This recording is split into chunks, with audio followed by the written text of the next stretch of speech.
উতিয়া মিল আরদি যাবান লাম ইয়াস্তাওফি সাওয়াবাহু দুনা ইয়াউমিল হিসাব। একটা বান্দা রমজান মাসের ফরজ রোজা নাই, যদি নফল রোজা রাখে, কোন রোজা? যেমন আপনি মনে করলেন আগামীকাল রোজা রাখবেন, এটা নফল রোজা।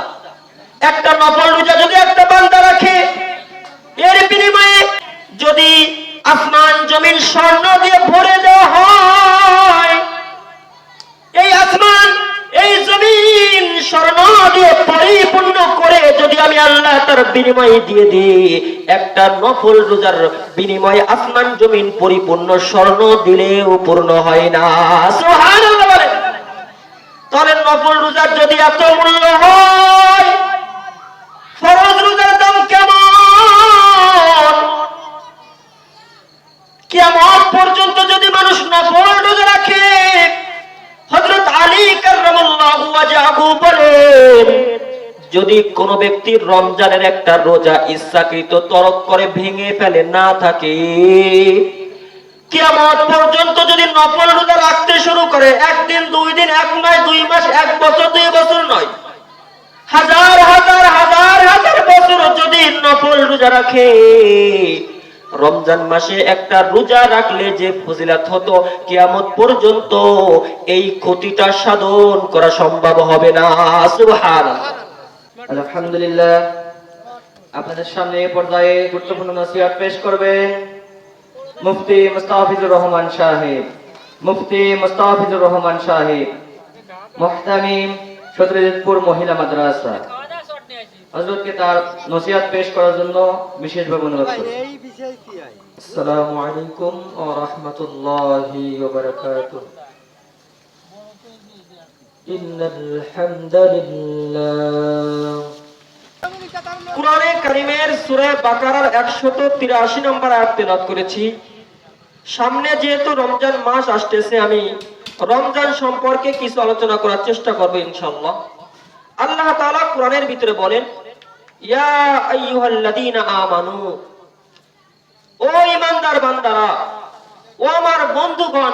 আমানু ঈমানদার, এখানে ঈমানদার দ্বারা বন্ধুদেরকে উদ্দেশ্য নেওয়া হয়েছে। সুবহানাল্লাহ বলেন।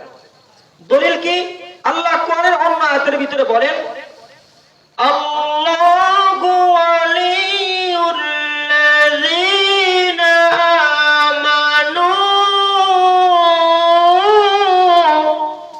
আল্লাহ রাব্বুল আলামিন কোরআনে কারীমের অন্য আয়াতের ভিতরে বলেছেন, যারা আল্লাহ রাব্বুল আলামিনের হুকুম মানার জন্য আসে, তারা হলো আল্লাহ রাব্বুল আলামিনের বন্ধু। সুবহানাল্লাহ বলেন।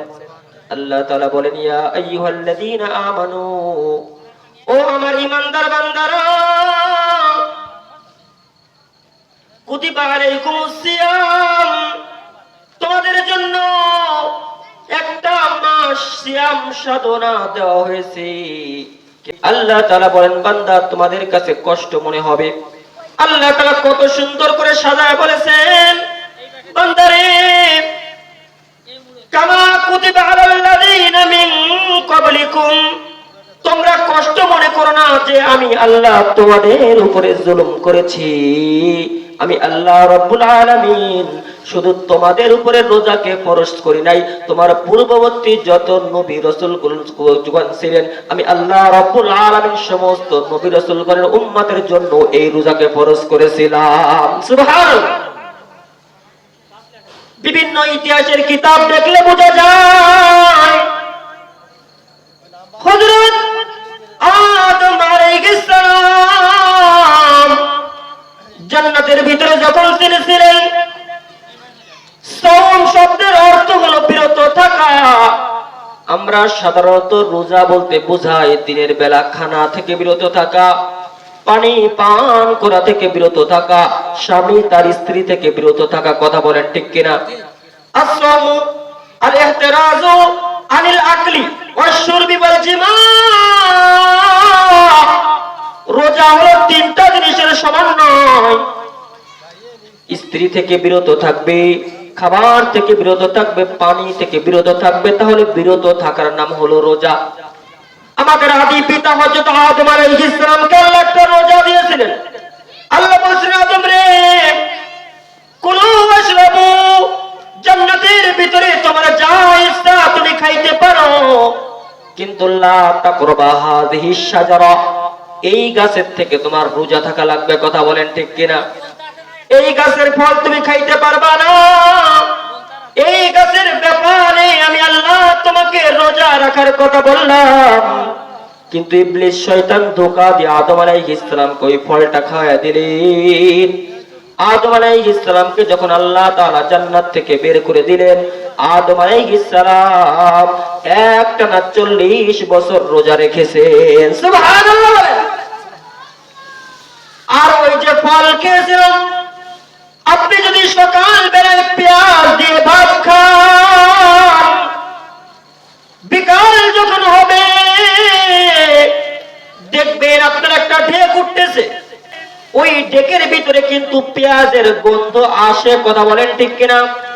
আদম আলাইহিস সালাম যে ফলটা খেয়েছিলেন, এই ফলের প্রভাবটা আদম আলাইহিস সালামের ভিতরে 30 দিন ছিল। কয়দিন? এই জন্য ঐতিহাসিক বিদ্বান বলেন, আল্লাহ রাব্বুল আলামিন তার প্রিয় হাবিব হযরত মুহাম্মদ সাল্লাল্লাহু আলাইহি সাল্লামের উম্মতের জন্য 30টা রোজাকে ফরজ করেছেন। সুবহানাল্লাহ। রোজা রাখলে লাভ কি? সামনে যে রমজান আসতেছে, রমজান শব্দের অর্থ হলো জ্বালায়া দেওয়া, পোড়ায়া দেওয়া। রমজান মানে কি? জ্বালায়া দেওয়া, পোড়ায়া দেওয়া। আপনার ভিতরে যদি আপনি লাকড়ি দেন, কাঠ দেন, স্বর্ণ দেন, যা দেন না কেন, ময়লা আবর্জনা সব কিছুকে কিন্তু আগুন পোড়ায়া দেয়, জ্বালায়া দেয়।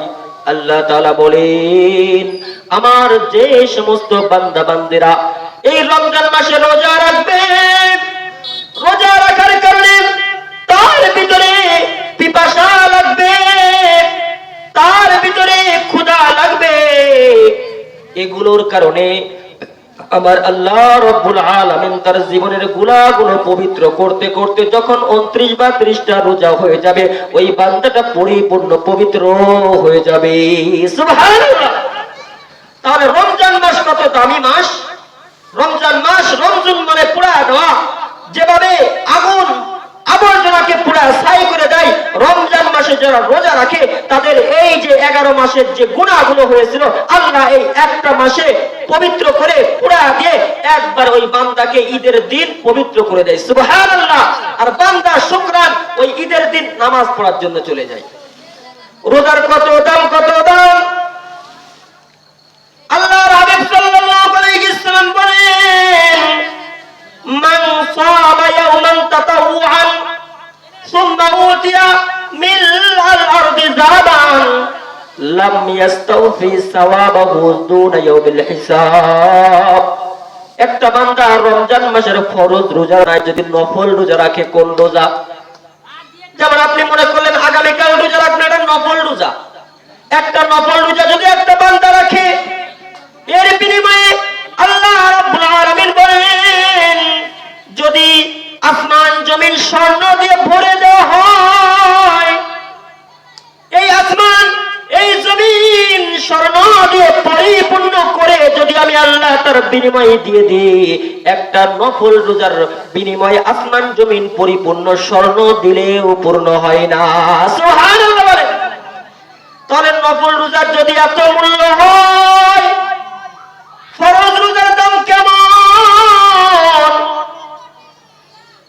কিয়ামত পর্যন্ত যদি মানুষ নফল রোজা রাখে, হযরত আলী কাররামাল্লাহু ওয়াজহাহু বলেন, যদি কোন ব্যক্তি রমজানের একটা রোজা ইচ্ছাকৃত তরক করে ভেঙে ফেলে না থাকে, কিয়ামত পর্যন্ত যদি নফল রোজা রাখতে শুরু করে, একদিন, 2 দিন, 1 মাস, 2 মাস, 1 বছর, 2 বছর নয়, হাজার হাজার হাজার হাজার বছর যদি নফল রোজা রাখে, রমজান মাসে একটা রোজা রাখলে যে ফজিলত হতো, কিয়ামত পর্যন্ত এই ক্ষতিটা সাধন করা সম্ভব হবে না। সুবহানাল্লাহ। এই জন্য রমজান মাসের 2 মাস আগের থেকে আল্লাহর নবী প্রস্তুতি নিতেন। আল্লাহর নবী বলতেন, ও আমার উম্মতেরা, দামি মাস তোমাদের সামনে আসতেছে। রমজান মাস আসার আগেই তোমরা আল্লাহর কাছে দোয়া করো। কোন দোয়া করবা? আল্লাহুম্মা বারিক লানা ফি রজব ওয়া শাবান ওয়া বাল্লিগনা রমাদান। আল্লাহুম্মা বারিক লানা ফি রজব ওয়া শাবান। আল্লাহ, রজব এবং শাবানের ভিতরে বরকত দিয়ে দাও। আল্লাহ, যেহেতু তুমি আমাদের হায়াতকে রজব শাবান পর্যন্ত বৃদ্ধি করে দিয়েছো, আর একটু বাড়ায়া বাড়ায়া আমাকে রমজান পর্যন্ত যাওয়ার তৌফিক দিয়ে দাও। বলেন না সুবহানাল্লাহ। কেন কেন রমজান মাস এত দাম কেন? রমজান মাস, যদি কোন ব্যক্তি রমজান মাসে, যেমন আমি আপনাদের সম্মুখে এখন পড়লাম আলহামদু, কি পড়েছি? আলহামদু আমি পড়েছি কোরআনের ভাষ্য অনুযায়ী আমার 50টা নেকি হয়েছে। আপনারা যারা মনোযোগ দিয়ে শুনলেন, আপনাদের আমল নামায় 50টা নেকি হয়েছে। বলেন না সুবহানাল্লাহ। কিন্তু এই আলহামদু এতটুক যদি কেউ রমজান মাসে পড়তে পারে, আল্লাহর নবী বলেন তার জন্য 3500 নাকি 3500 নাকি হবে। সুবহানাল্লাহ। তাহলে ওই মাস, এত দামি মাস, ওই মাসের প্রস্তুতি নেওয়ার দরকার আছে কিনা? আল্লাহ তাআলা বলতেছেন, বান্দারে আমি তোমাদেরকে কেন রমজান মাস দিলাম? লাআল্লাকুম তাত্তাকুন, যাতে করে তোমরা মুত্তাকি হতে পারো, আমি আল্লাহকে পাইতে পারো। মুত্তাকি কাকে বলে? মুত্তাকি মানে যারা আল্লাহর ভয়ে সবকিছু করতে পারে তাদেরকে মুত্তাকি বলা হয়। কথা বলেন ঠিক কিনা? হযরত ওমর রাদিয়াল্লাহু আনহু বলেন, আল্লাহর নবী কমপক্ষে 7 বারেরও বেশি একটা ঘটনা আমাদেরকে শোনাইছিলেন। যখন কবির রজনী হয়ে গেল, কবির রজনীতে ওই মা জুলকিফিলের ঘরের ভিতরে গিয়েছে। যখন জুলকিফিলের ঘরের ভিতরে গিয়েছে, জানালা বন্ধ করে দিয়েছে, দরজা বন্ধ করে দিয়েছে। জুলকিফিল যখন তার মনের চাহিদা পূরণ করার জন্য ওই মহিলার দিকে অগ্রসর হলো, ওই মহিলা দুইটা চক্ষু দিয়ে দরদর করে অশ্রু ছেড়ে বলতেছে, জুলকিফিল রে, তুই কি পারিস না আমাকে ক্ষমা করে দিতে? জুলকিফিল দেখে ওই মহিলা কান্না করে আর এই কথা বলে। জুলকিফিল বলে, আমি তো তোকে জোর করে আনি নাই, তুই তো নিজের ইচ্ছা আসছিস। ওই মহিলা বলল, জুলকিফিল সারা জীবন সতীত্ব হিফাজত করছি, কখনো জিনা ব্যভিচার করি নাই। আজকে আমি যদি এই অভাবের তাড়নায় জিনার ভিতরে শরীক হয়ে যাই, আর আজকে রাত্রে যদি আমার মৃত্যু হয়ে যায়, আমি আল্লাহর সামনে কিভাবে এই জিনা কায়ের চেহারা নিয়ে দাঁড়াইব? বলেন না আল্লাহু আকবার। জুলকিফিলের মনের ভিতরে অবস্থা পরিবর্তন হয়ে গিয়েছে। হায়রে, একটা মহিলার ভিতরে আল্লাহর ভয় কেমন! সারা জীবন কত জিনা ব্যভিচার করলাম, আজকে এই মহিলার চোখের কান্না দেখে জুলকিফিলের ভিতরে অনুভূতি তৈরি হলো, তার ভিতরে আল্লাহর ভয় তৈরি হয়ে গেল। জুলকিফিল বলল, ও বোন, আমি আর তোমার সাথে কোনো অন্যায় করতে চাই না, আমি তোমাকে শুধু মাফ করে দিলাম না, তোমাকে যে 60টা দিরহাম দিয়েছিলাম, ওই 60টা দিরহাম তোমাকে আমি সদকা করে দিলাম। সুবহানাল্লাহ। কিন্তু আমি একজন গুনাহগার, আমার জন্য একটু আল্লাহর কাছে তওবা, আল্লাহর কাছে আমার জন্য একটু ক্ষমা প্রার্থনা করো।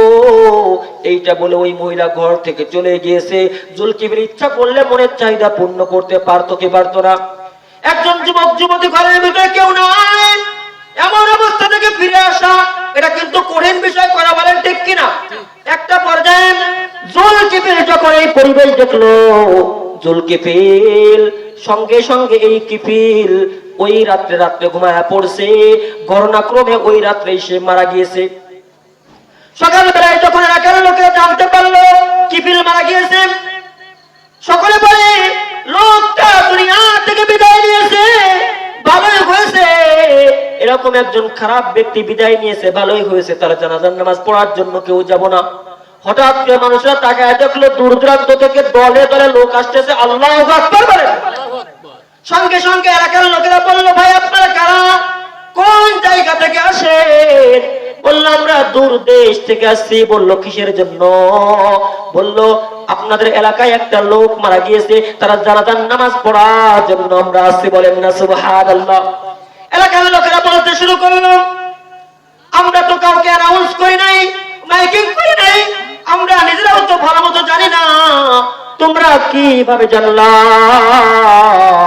সঙ্গে সঙ্গে ওই লোকেরা বলল, হঠাৎ করে সকাল বেলায় আকাশ দিয়ে পাখিরা কিসের মিসের শব্দ করে আর বলে জুলকিফিল মারা গিয়েছে। যে যে এই জুলকিফিলের যারা যারা নামাজ পড়তে যাবে, এই জুলকিফিল আল্লাহর বলি, তার ওসিলায় করে আল্লাহ রাব্বুল আলামিন প্রত্যেকের জীবনের সমস্ত গুনাহ মাফ করে দেবেন। বলেন না সুবহানাল্লাহ। সকলে আশ্চর্য হলো। একটা পর্যায়ে জুলকিফিলের বাড়ির সামনে আসলো। আসার পরে জুলকিফিলের গেটের দিকে তাকাইলো। তাকানোর পরে দেখলো গেটের ভিতরে লেখা আছে, কদ গফরাল্লাহু যুলকিফলা। আল্লাহ রাব্বুল আলামিন যুলকিফলকে শুধু মাফ করেন নাই, তার নামটা আল্লাহর ওলির খাতায় লিখে দিয়েছেন। সুবহানাল্লাহ। তাহলে আল্লাহকে ভয় করার দরকার আছে কি নাই?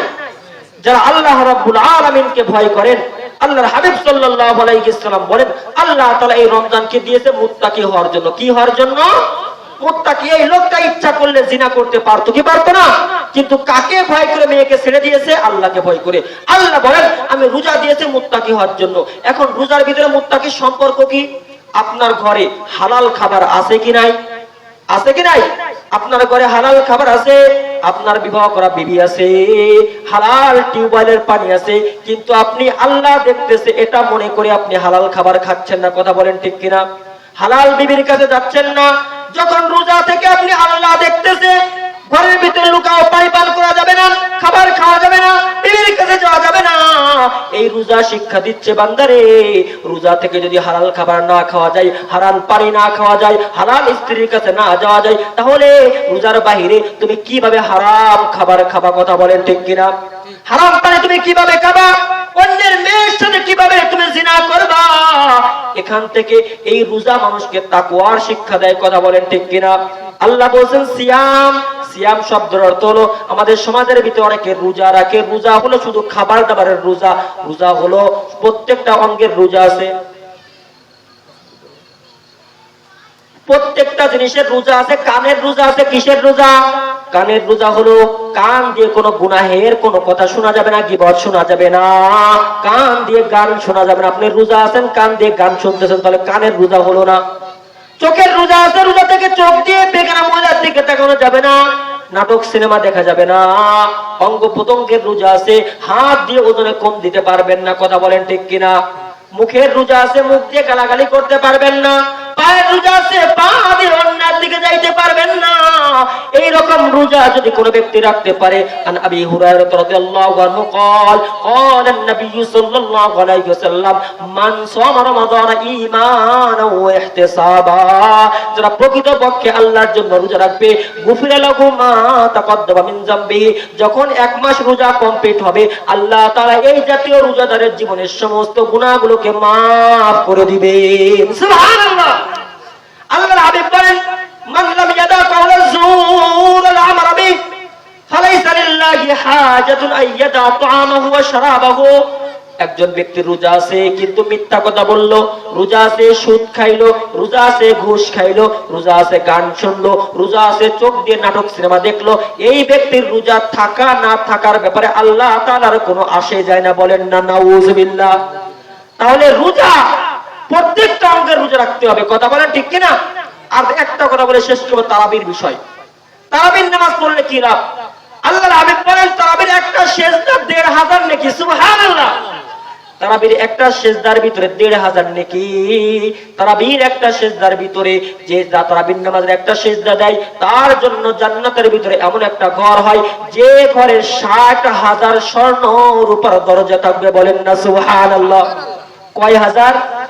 আপনাদের মসজিদে একটা দুইটা দরজা কত? ৬০,০০০ দরজা থাকে, তাহলে বিল্ডিংটা কত বড় হবে? সুবহানাল্লাহ বলেন। আল্লাহর হাবিব বলেন যে ব্যক্তি তারাবির এক একটা সেজদা দিবে, তাহলে একটা সেজদার যদি ১৫০০ নেকি হয়, জান্নাতে এমন একটা ঘর হয় যার ৬০,০০০ স্বর্ণ রূপা দরজা থাকে, তাহলে ঘরটা কত বড় বলেন না সুবহানাল্লাহ। তাহলে ২০ রাকাত নামাজে ৪০টা সেজদা, কয়টা সেজদা? তাহলে কত নেকি এখন ক্যালকুলেটর নিয়ে হিসাব করেন, বলেন না সুবহানাল্লাহ।